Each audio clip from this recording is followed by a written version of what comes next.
శ్రీమతే రామానుజాయ నమః. శ్రీమన్నారాయణ చరణం శరణం ప్రపద్యే. అందరికీ నమస్కారం అండి. మనము ఈ వీడియోలో చక్కగా ఇప్పుడు వచ్చే రాబోయే ఏకాదశి గురించి తెలుసుకుందాం.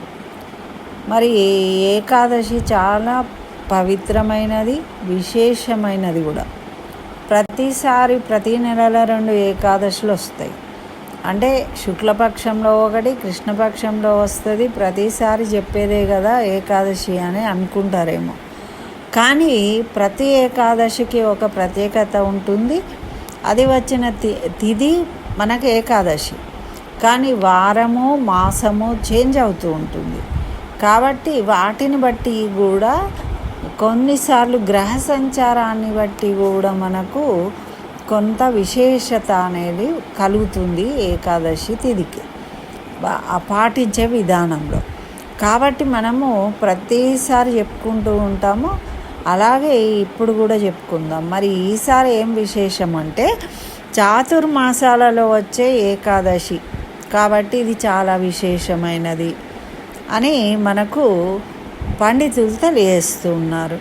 మరి అదేవిధంగా ఈ ఏకాదశి అనేది దక్షిణాయనం ప్రారంభమైంది. మనకు మొన్న తొలి ఏకాదశి అయింది. తొలి ఏకాదశి అయినాక తెల్లవారి ద్వాదశి నుంచి దక్షిణాయనం, అంటే దక్షిణాయనంలో వచ్చిన మొదటి ఏకాదశి కూడా ఇదే. మరి ఇట్లా 2 విశేషాలు ఉన్నాయి. మరి ఇంకొక 3వ విశేషం ఏంటి అంటే ఈ మన తొలి ఏకాదశి నుంచి శ్రీమన్నారాయణుడు పాలకడలిలో శేషుడి మీద చక్కగా యోగ నిద్రలో ఉంటాడు. అంటే దేవతలకు రాత్రి సమయము ప్రారంభం అయింది కాబట్టి వాళ్ళు రెస్ట్ తీసుకుంటారు. అందుకనే ఈ 4 మాసాలు చాతుర్మాస్యంగా మనము దేవారాధన చేస్తూ ఉంటాము, కానీ శుభకార్యాలు చేయడము ఇవన్నీ కూడా నిషేధం కదా మనకు. కేవలము అమ్మవారి ఆరాధన ఎక్కువ జరుగుతుంది. ఎందుకు అంటే అమ్మవారికి ఇప్పుడు అధిపతిగా ఉంటుంది మనం తెలుసుకున్నాము. ఎందుకు అంటే శ్రీమన్నారాయణుడు యోగ నిద్రలో ఉంటాడు కాబట్టి మహాలక్ష్మికి అధికారాన్ని అప్పగిస్తాడట. కాబట్టి ఇప్పటి నుంచి మనం అంతా ఈ దక్షిణాయనంలో అమ్మవారి ఆరాధన ఎక్కువగా ఉంటుంది. ఇప్పుడు బోనాలు అమ్మవారికి, తర్వాత శ్రావణ మాసము లక్ష్మీ అమ్మవారికి, తర్వాత దసరా పండుగ, నవరాత్రులు, మళ్ళీ దీపావళి కూడా లక్ష్మీ పూజ. ఈ విధంగా మనము అమ్మవారికి పూజలు ఎక్కువగా జరుగుతూ ఉంటాయి. ఎందుకు అంటే శ్రీమన్నారాయణుడు యోగ నిద్రలో ఉంటాడు, ఆయనకు డిస్టర్బెన్స్ కాకుండా అమ్మవారిని పూజించుకుంటాం అన్నమాట.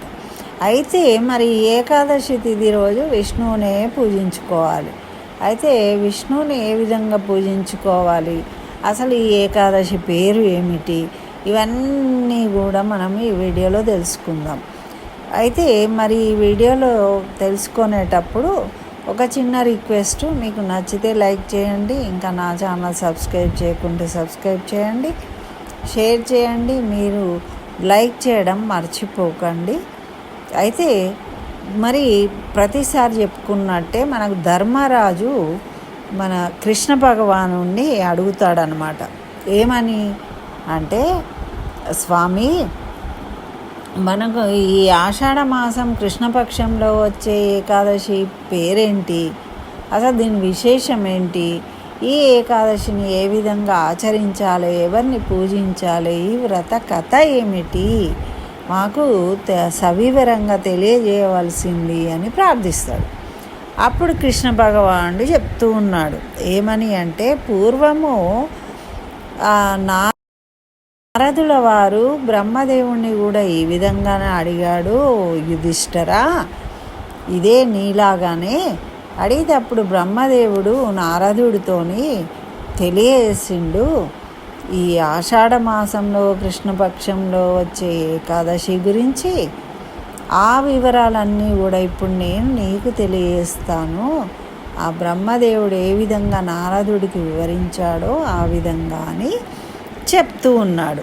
ఏమని చెప్తూ ఉన్నాడు అంటే, ఈ ఏకాదశిని కామిక ఏకాదశి అంటారు.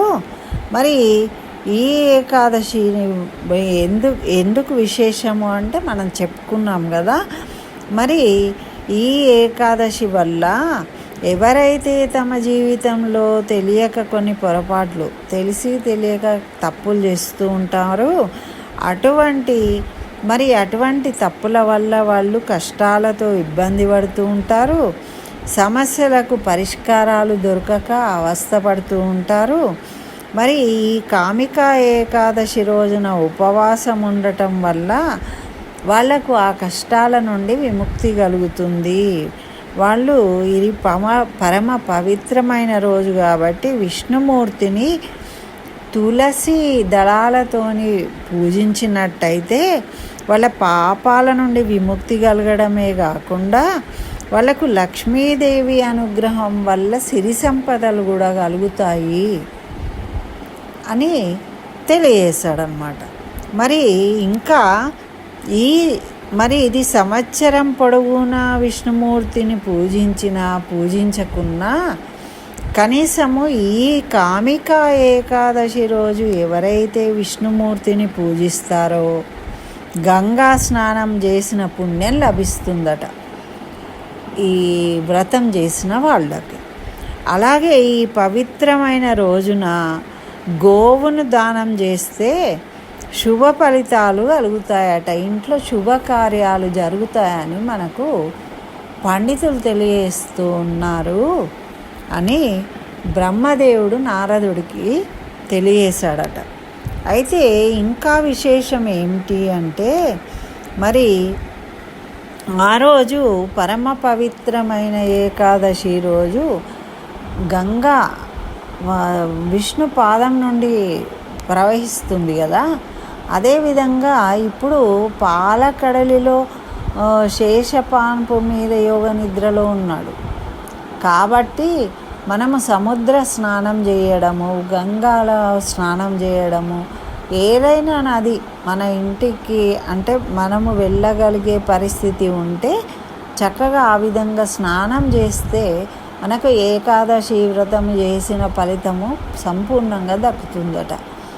మళ్ళీ శ్రీమన్నారాయణుడికి చాలా ఇష్టం కాబట్టి ఆ లక్ష్మీదేవి ఇల్లు సముద్రము కాబట్టి మనకు లక్ష్మీదేవి యొక్క అనుగ్రహం కూడా కలుగుతుంది అని తెలియజేస్తూ ఉన్నారన్నమాట.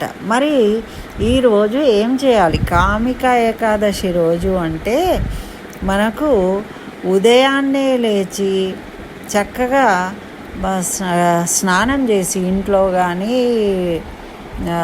నదిలో కానీ ఎక్కడైనా స్నానం చేసి సూర్యుడికి అర్ఘ్యం ఇచ్చుకోవాలి. అర్ఘ్యం ఇచ్చుకున్న తర్వాత మనము ఇంట్లో విష్ణుమూర్తిని ఆరాధించాలి. విష్ణుమూర్తిని ఆరాధించేటప్పుడు తప్పకుండా నెయ్యి దీపాన్నే వెలిగించుకోవాలి ఈ ఏకాదశి రోజు. ఈ ఏకాదశి రోజు ఎవరైతే నెయ్యి దీపాన్ని వెలిగిస్తారో వాళ్లకు విష్ణుమూర్తి సకల దేవతల యొక్క అనుగ్రహంతో పాటు పితృదేవతల యొక్క అనుగ్రహం కూడా కలుగుతుందట. ఎందుకు అంటే ఇది దక్షిణాయనం కాబట్టి దక్షిణాయనంలో పితృదేవతలు మనకు దగ్గరలో ఉంటారట కాబట్టి వాళ్ళ యొక్క అనుగ్రహం కలుగుతుంది. మళ్ళీ మనము ఈ నెయ్యి దీపం వెలిగించడం వల్ల ఎవరైనా వాళ్ళు నరక బాధలు అనుభవిస్తూ ఉన్నట్టయితే తరిస్తారట, వాళ్ళు స్వర్గానికి వెళ్ళిపోతారట మనం చేసిన ఈ ఉపవాస వ్రతం వల్ల, ఏకాదశి వ్రత ఫలితం వల్ల, నెయ్యి దీపం వెలిగించడం వల్ల వాళ్ళు కూడా ఉత్తమ గతులకు పోతారు. మళ్ళీ మనం కూడా మరణానంతరము ఆ సూర్యలోకాన్ని చేరుకుంటాము అని మనకు ఈ పూజా విధానాన్ని ఈ కథలో ఈ విధంగా తెలియజేసిందనమాట. అయితే మరి ఇలా నెయ్యి దీపం వెలిగించి చక్కగా ఆ రోజు భారత రామాయణము, భాగవతము, పురాణాలు చదవడం వల్ల, వినడం వల్ల మనకు యమధర్మరాజు ని చూసే అవసరం పడదు. అంటే నరకానికి పోము, పుణ్యం కలుగుతుంది, కోటి జన్మల పుణ్యాన్ని పొందుతామట. అదేవిధంగా మరి ఎంత పుణ్యం కలుగుతుంది అంటే లెక్క చేయలేనంత పుణ్యం కలుగుతుందట. ఆ చిత్రగుప్తుడు మనకు పుణ్యపాపాలను లెక్కిస్తూ ఉంటాడు, కానీ ఆయనకు కూడా సాధ్యం కాదట, మనకు అంత పుణ్యం కలుగుతుందట.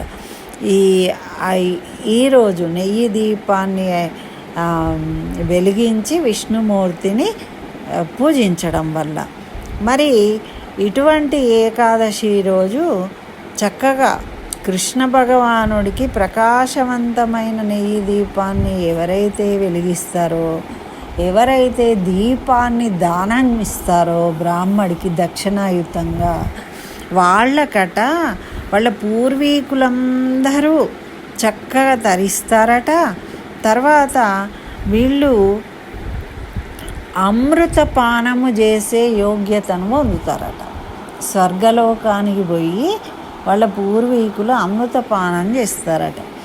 అటువంటి వాళ్ళు అంటే వాళ్ళ వంశాంకురం వాళ్ళు ఎవరైతే ఇక్కడ ఈ వ్రతాన్ని ఆచరిస్తారో, మన పూర్వీకులు ఎవరైనా ఆ విధంగా ఇబ్బంది పడుతూ ఉన్న వాళ్ళు తరిస్తారట. మరి దీనివల్ల మనకు ఆ పితృదేవతల యొక్క అనుగ్రహం కూడా కలుగుతుంది అని తెలియజేస్తూ ఉన్నారన్నమాట. ఇటువంటి మరి ఎవరైనా చేసిండ్రా ఇటువంటి పూజ, మరి ఏకాదశి రోజు ఎలాంటి పూజ చేశారు అంటే విష్ణు సహస్రనామ పారాయణం చేస్తూ చక్కగా కృష్ణుడికి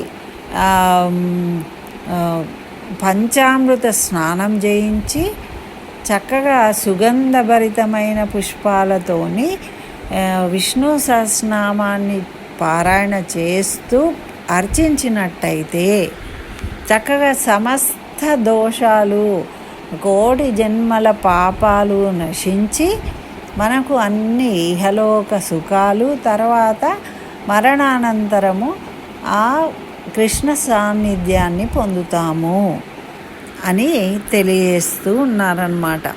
అలాగే మనము విష్ణుమూర్తితో పాటు లక్ష్మీదేవిని కూడా పూజించడం వల్ల ఈ ఏకాదశి రోజు మనకు చక్కగా సిరి సంపదలు కూడా కలుగుతాయి, కోరిన కోరికలు నెరవేరుతాయట.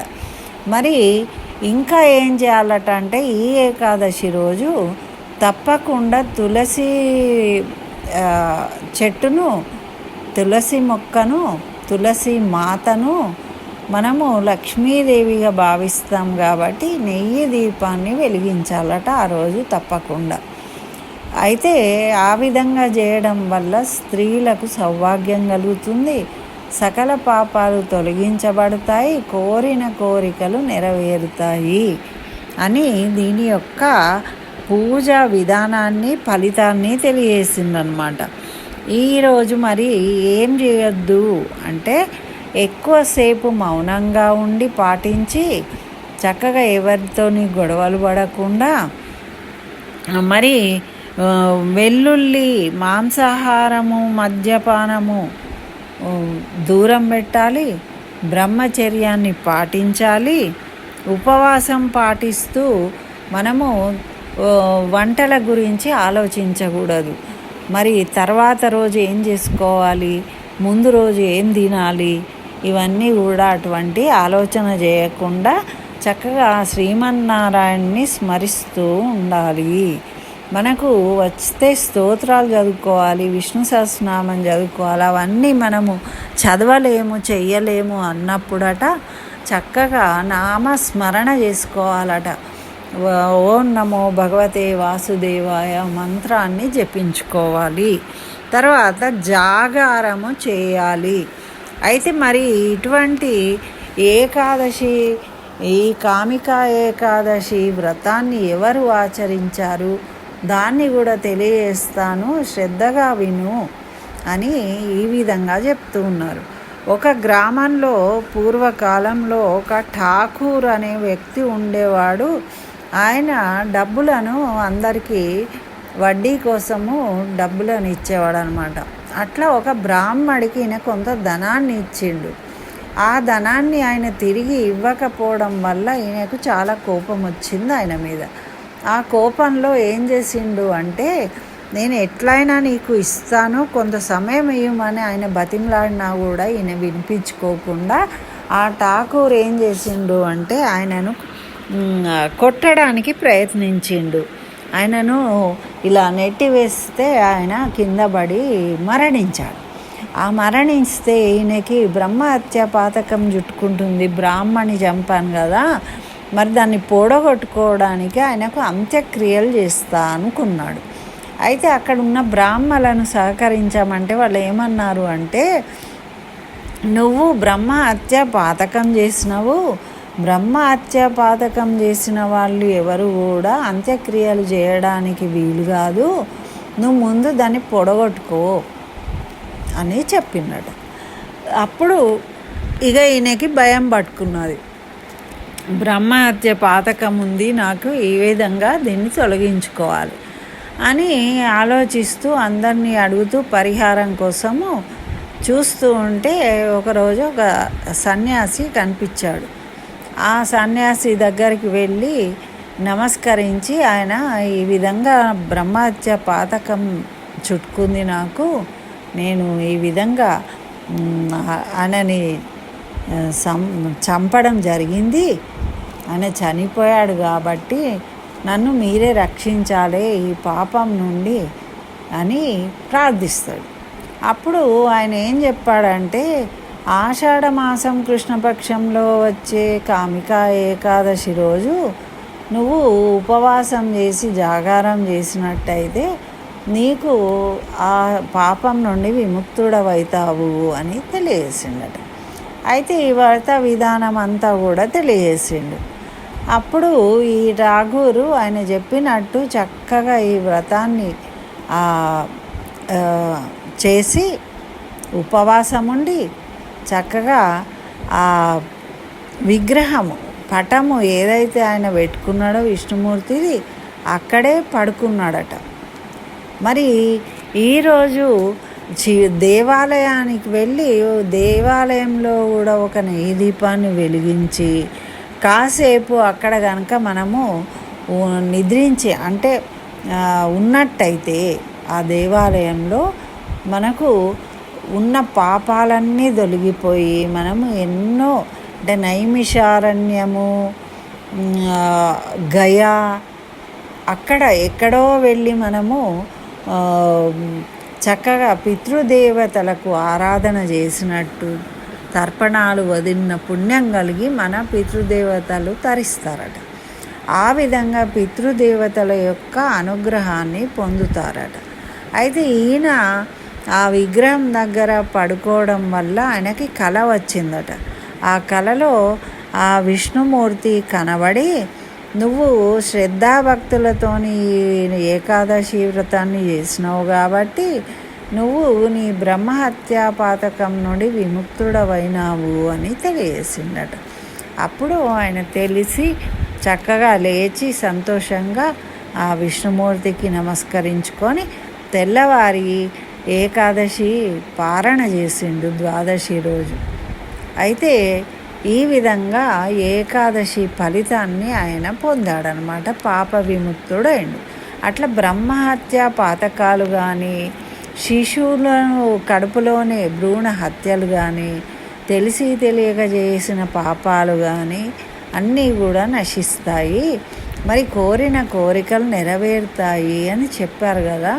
మరి దానికి సంబంధించిన కథ కూడా ఒకటి చెప్పాడు, అది కూడా విందాం ఇప్పుడు. అయితే పూర్వకాలము రత్నపురికి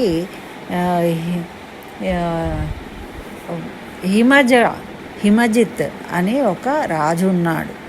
ఆయన ధర్మపాలన చేస్తూ ఉన్నాడు. చక్కగా సుభిక్షంగా ఉంది రాజ్యము, ప్రజలందరూ మంచిగా సంతోషంగా ఉన్నారు, అన్ని ఆరోగ్యాలతోని తులతూగుతూ ఉన్నారు, చాలా ఆనందంగా ఉన్నారు.